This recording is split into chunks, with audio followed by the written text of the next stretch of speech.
Okay, so today we are going to be talking about pacing. Now, when I talk about pacing, I'm not talking about pacing back and forth. I'm talking about the difference between slow scenes and fast scenes and why you need different kinds of scenes. Um, First thing, I know that it sucks because sometimes they're hard to write, but slow scenes where they're just getting to know each other or having really dramatic moments, learning more about each other, are very necessary. It's more fun to have them, riding on the backs of dragons, or getting punched in the face, or stabbed in the gut by a betrayal from a lover. That's way more fun to write, obviously.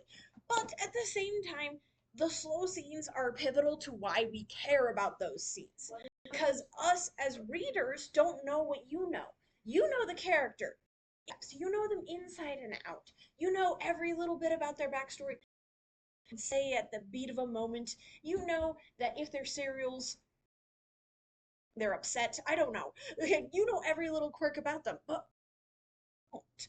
So it's really important that these slow scenes help show who they are and help us to like them, help us to care about why they died, the fact that they got betrayed, or care about the fact that they fell in love. We won't care about any of those things unless we know who they are and why we should care. With that, with that being said, uh, slow scenes can be too much, also, which is why it's important to have balance. If you have only slow scenes, then you're bored, right? So there's six of one, half of the other. This is why it's can be fun to show slow scenes where it still has some, sitting on the edge of your seat action to it of some sort. Because if you're just too slow, then it can actually hinder. This is why in action movies, sometimes you have never noticed this. Sorry, I'm going to spoil this for you and ruin it forever. Most scenes, when they're in like some sort of gunfight, they'll be shooting at each other, they'll run out of bullets, and then they'll start running after them and won't pick up the gun that is fully loaded next to them. And you're like, why? Why would you not do that? You just shot that guy. At least take his bullets. And instead, they just run. Why? Because showing that in the scene would slow down the action, it would slow down the pacing, it would make you feel more like lethargic and less on edge. And they want that edge, they want that adrenaline, they want that drive. So, how do we maintain that? We either do something super quick and say, like, he didn't have time, that way you can justify it, or you can alternatively skip that bit and say he was really grateful for everything that he'd gathered earlier. And so as a result, you're like, oh, okay, the reason he's not picking it up is because he has more in his backpack or something like that. You got to make sure that they are either prepared or that you're acknowledging why they're being dumb. Because in general, it's important to have those moments where you have that action without being interrupted by the slowness of logic. Yes.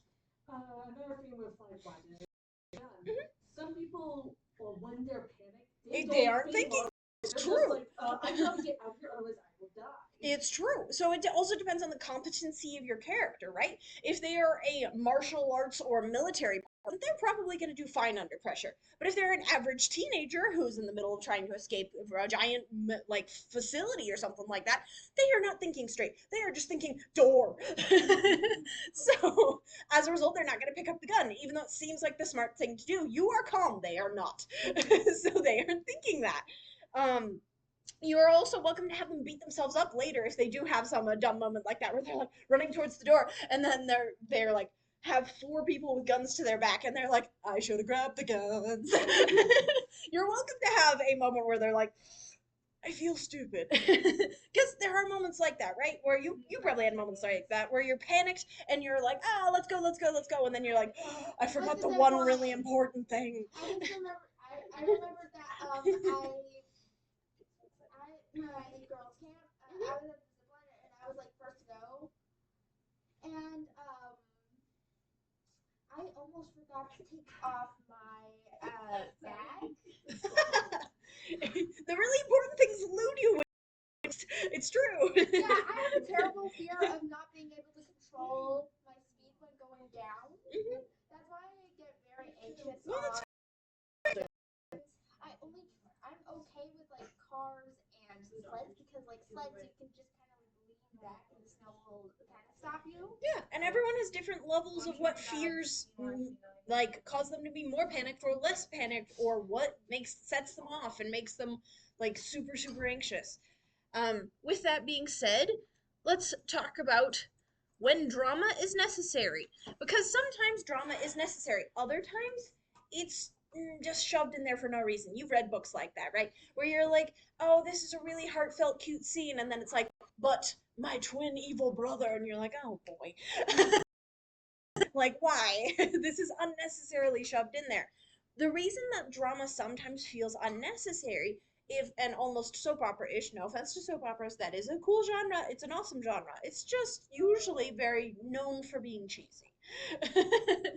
With soap operas, the reason why the drama often feels unnecessary is because there's already 7 different drama plots. You only need one, maybe 2 drama plots at a time. Once you get to 3 and 4 drama plots, you're officially a soap opera. Congratulations. Well, I really feel like there's like some drama in each of my characters, but I'm definitely gonna make an individual book for each of my characters. Like, Yeah, and and that's once I that's a finish, great way of doing it too, where they're like keeping a lid on it, they're being quiet, but in their own book they get to really shine. They get to really talk when about I finish it. like my graphic novel, I definitely feel like I will make the second series that's based off of characters that I didn't explore very Yeah, much, and that can be fun and too it to would do like sequel series explore and love life, prequel drama, series. other Yeah, things, exactly. A lot sometimes of times trauma. prequel books and sequel books can be really fun for that reason. Prequel is when it comes before.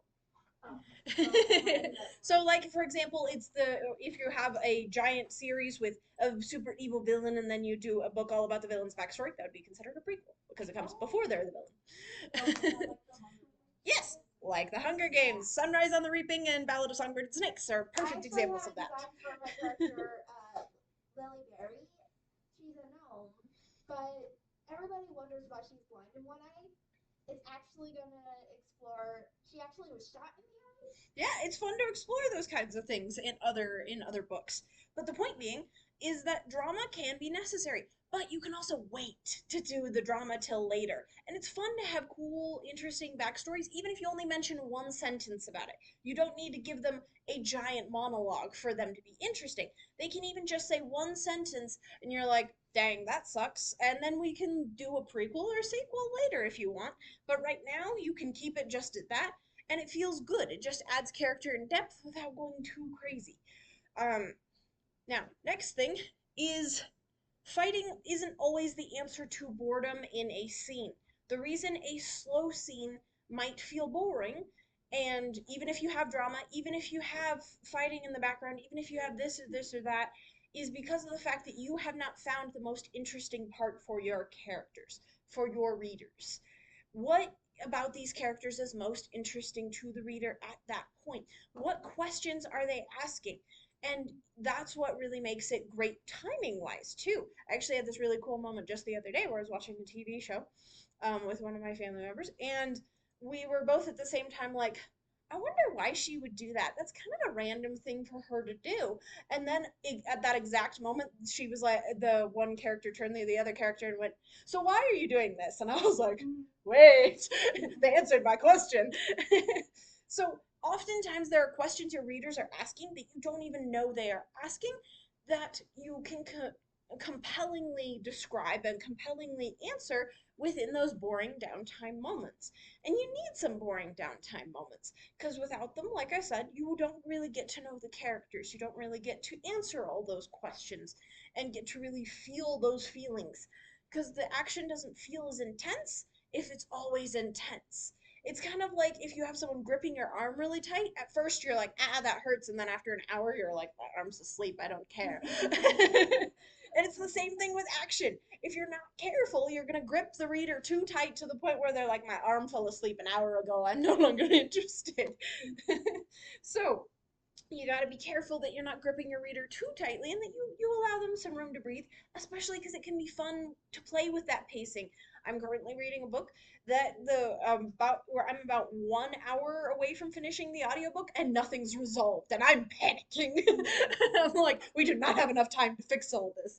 And so having sometimes that downtime and in inopportune moments can be intense in and of itself too, where it's like, I know you're being relaxed because you can't do anything right now, but also do something. We have no time left.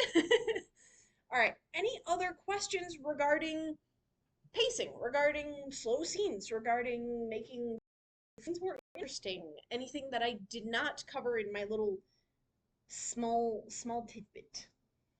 Yes, question. So if I'm writing like with like mythology and stuff, then like Mythology. Cool, the cool. main character like it's a mythology that I like made up. Very cool. Yeah. So if I'm trying to like introduce like the reader to like that mythology, but I'm Mm-hmm. writing a short story, like Mm. Tricky, tricky. yeah. For sure. So, what is your exact question? Are you just saying how do I introduce mythology in a short story setting, or are you saying something more specific? Well, I mean, I guess like how do I get like the reader to know what I need them to know, like what the like powers of the like mythology people are, Hmm. and like how do I get them to know that in the right amount of like words, Totally but fair. still having action and stuff like that. Two things. One, you can either do it where they don't know what's going on, or one of the characters doesn't know what's going on, and so they have to have it explained to them. This is kind of the Harry Potter thing, where Hermione's constantly like, "The answer's obvious, Harry," and Harry's like, "No, it's not. I grew up with Muggles," um, and then she has to info dump on him. That makes it nice and easy within a short story setting because then you can just have one paragraph of dialogue, poof, done.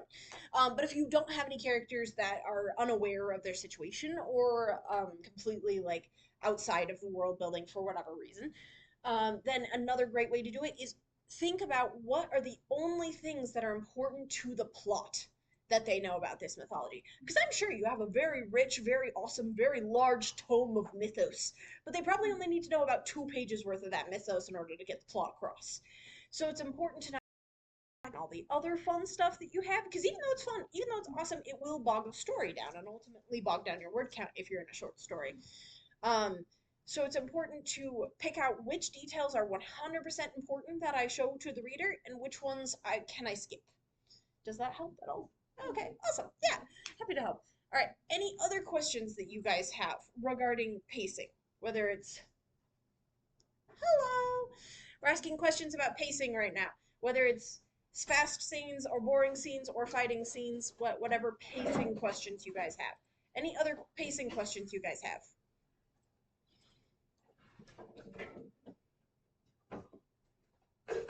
No questions? Oh, Solara. Okay. How do I write action scenes where I do know about than too much detail? Like when do I know an action scene?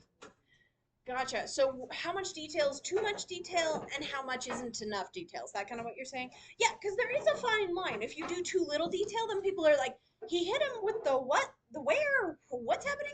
But then if you go too much detail, then it gets very, I'm going to make a reference that's very dated and you guys will not understand at all. But there's this book called Song of Roland, and the whole thing is basically that people kind of make fun of it because during mid battle they'll have full conversations, which is not realistic at all, but it sounds cool. So there is a middle ground between the two because you don't want to go full Song of Roland where it's like, oh yes, that one time when I got betrayed by my sister. No, not happening in combat. Um, but at the same time, you also don't want them to be completely lost and confused. So that is an excellent question. Good question.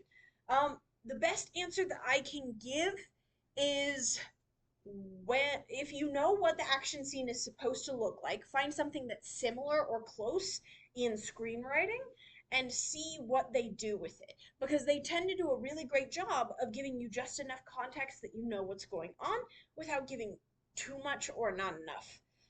And with that also being said, it also helps you know what details are most important because whatever draws your eye first is going to be the most important thing.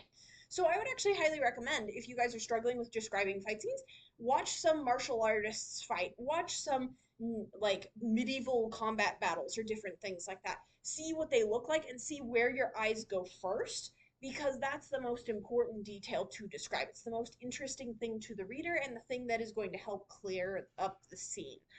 1 second. Thank you for raising your hand. Do you have any follow ups to that, Solara? Or was that helpful? Okay, awesome. Excuse me. The other thing I would say is make sure to describe the setting before people are starting to punch people.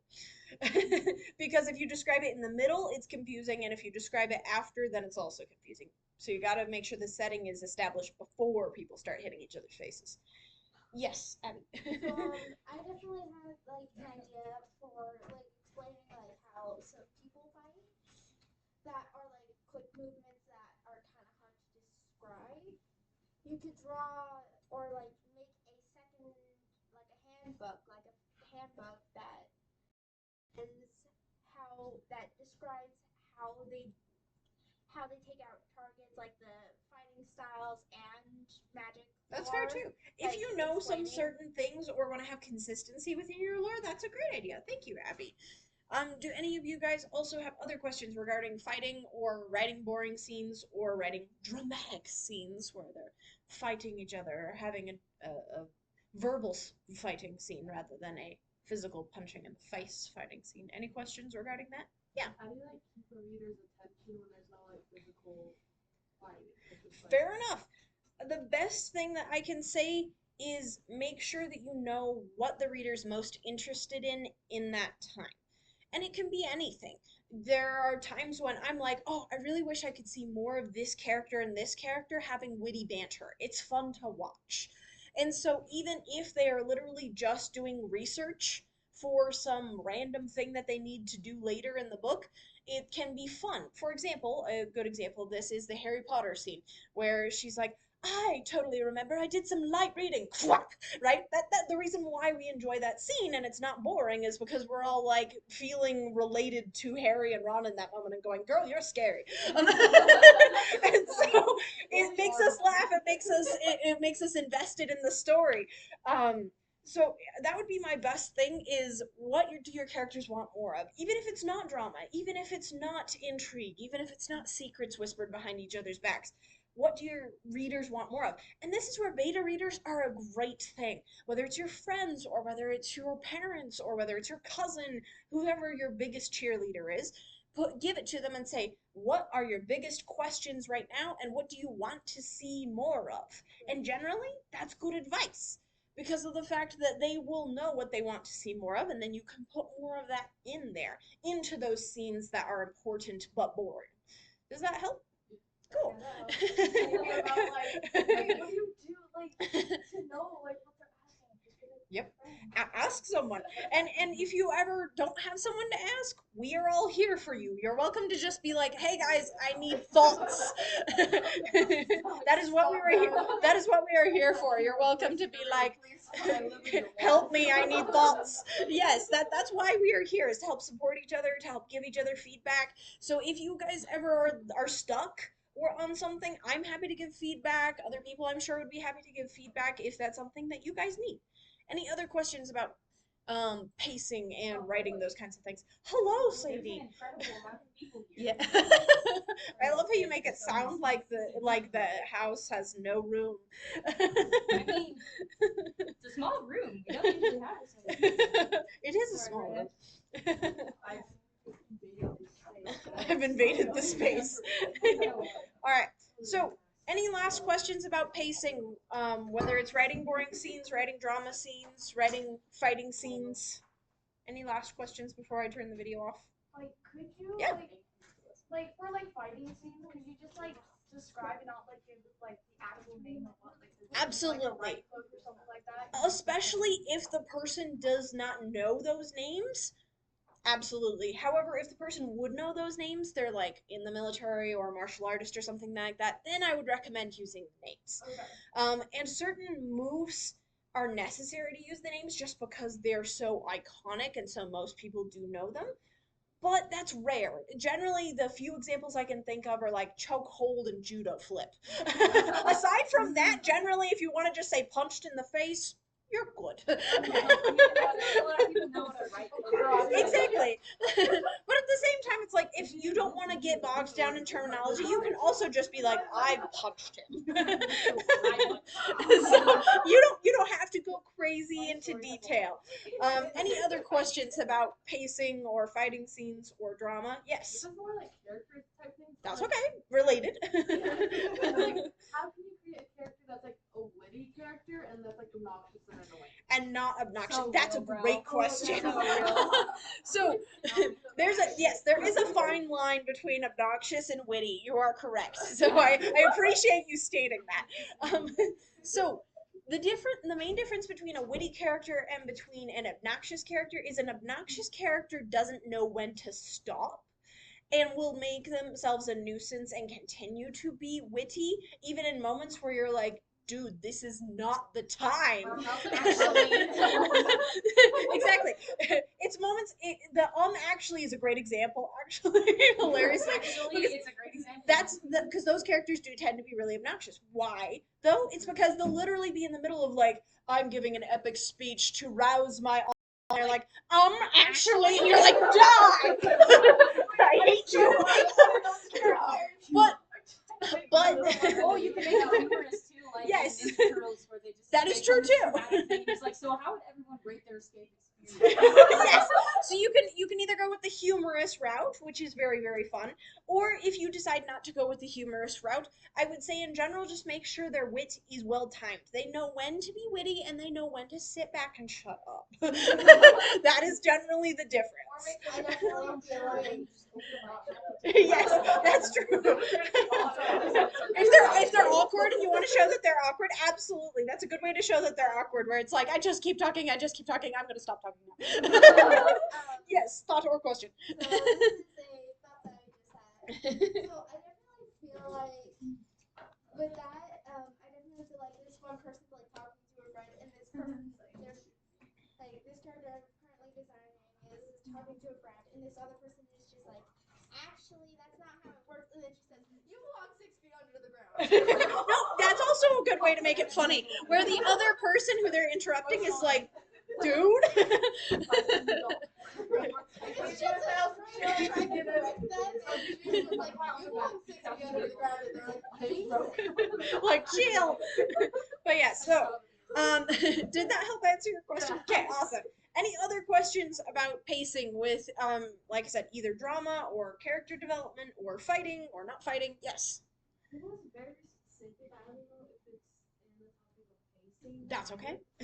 So If it's adjacent is also acceptable. in a story that we're later on, the main theme the villain has is like emotional manipulation and all that. Very exciting. She's trying to. She's not there, Mhm. but she's stirring up trouble there between the main character, and his friends. Mhm. And I'm trying to. I want to do this emotional manipulation good without it making so dramatic. Without making it dramatic. Yeah, without making Fair it enough. so dramatic, and trying to balance like the slow parts of manipulation and the big action scenes. So how can I do that? I have a question. Excellent Is that question. like literal manipulation, like you're sad, or is it like manipulation tactics, like the actual, Like gaslighting. Yeah, exactly. Like The latter. she has powers and all that, so she like spread a little rumor in there or. Okay. So this is fantasy related rather than like gaslighting. Okay, okay. If it's fantasy related, I would say one of two things. One, how do they know that how do they not know she's doing this? Are there any detect magic spells that they could use or different things like that? Is there any sort of like their eyes glow a different color when they like hear a whisper in their voice or different things like that? Is there any sign of this? Or if there's no sign of this, how has she not taken over the world yet? That's my secondary question. But to go back to your original question, not world building related. Um, I would say the best way to make sure that you're not doing it over dramatized is maybe to throw in some actual real gaslighting. Because oftentimes the thing about gaslighting is it seems like they're trying to be nice. They'll do something like, I'm just telling you this because I'm your best friend, but then they will tell you something that they should not have told you because that's someone else's secret to tell. And that's not okay. And so, as a result of that, I think if you throw some of that in too, then it just makes it seem like, oh, this is just kind of who she is, rather than, oh, she's literally manipulating things using magic. And so it makes her seem potentially even more dangerous because of the fact that not only is she physically manipulating them using magic, but then she's also genuinely using just classic, straight up normal emotional manipulation. So she's truly a master of this art. And emotional manipulation is generally very subtle. It's the moments when you want to scream at the screen and go, no! Because they go break up with their boyfriend or whatever because they said something, and you're like, wait, they totally took that out of context! And different things like that. So, in general, that can help build up some emotional tension without being actual physical dramatic tension. Does that make sense? Cool. Any other questions about pacing, whether it's developing drama, developing characters, developing fight scenes, or are we all good? We all good? Okay, I'm going to turn the video off now. If you have any other questions about other writing related things, feel free to ask me once I turn the video off. Reminder that if you want to participate in the short story contest, all entries are due on August 1st, so you have roughly 10 more days if you are interested in that.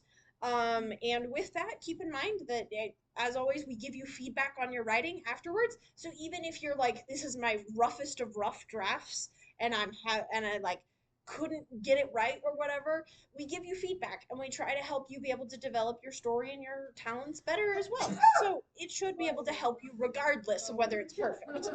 And sometimes you might surprise yourself. There have been times where I've been like, hey, and you got an honorable mention, and the person's like, I was certain that I was going to come dead last. So you might surprise yourself. Give it a try, give it a whirl. I know the one I've never written romance in my life, and I entered it one time and I got like second place. Yep. You were good at it. You were secretly really good at romance, Sadie. So, but yes. So feel free to enter. Feel free to give it a try. Even if you think you'll suck at it, give it a try. See how it goes. Experiment. All right, I'm gonna turn off the video now.